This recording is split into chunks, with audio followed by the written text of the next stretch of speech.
امام احمد بن حنبل رحمۃ اللہ علیہ فرماتے ہیں ترک نماز کفر ہے۔ شیخ سعدی رحمۃ اللہ علیہ فرماتے ہیں بے نماز کو قرض نہ دو، جو اللہ تعالیٰ کا قرض ادا نہیں کرتا تمہارے قرض کی کیا پرواہ کرے گا۔ جن لوگوں نے نماز کو ضائع کیا وہ لوگ جلد ہی جہنم کے ایک خاص طبقے میں ڈالے جائیں گے۔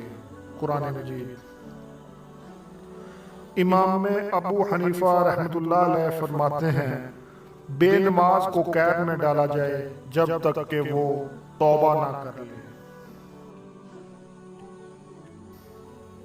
فرید الدین گنج بخش رحمۃ اللہ علیہ فرماتے ہیں جو شخص جان بوجھ کر نماز ترک کرتا ہے مرتے وقت اس سے اس کا ایمان چھین لیا جاتا ہے۔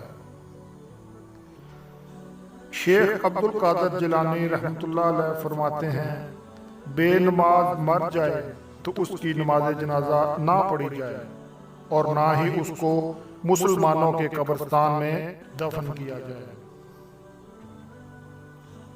حدیث شریف میں آتا ہے جس نے جان بوجھ کر نماز چھوڑی اس نے کفر کیا۔ امام شافعی رحمۃ اللہ علیہ فرماتے ہیں بادشاہ اسلام بے نماز کے قتل کا حکم دے۔ سلطان باہو رحمۃ اللہ علیہ فرماتے ہیں بے نماز سے خنزیر بھی پناہ مانگتا ہے۔ ہمیں دعا کرنی چاہیے کہ اللہ تعالی ہمیں 5 وقت کا نمازی بنائے۔ آمین یا رب العالمین۔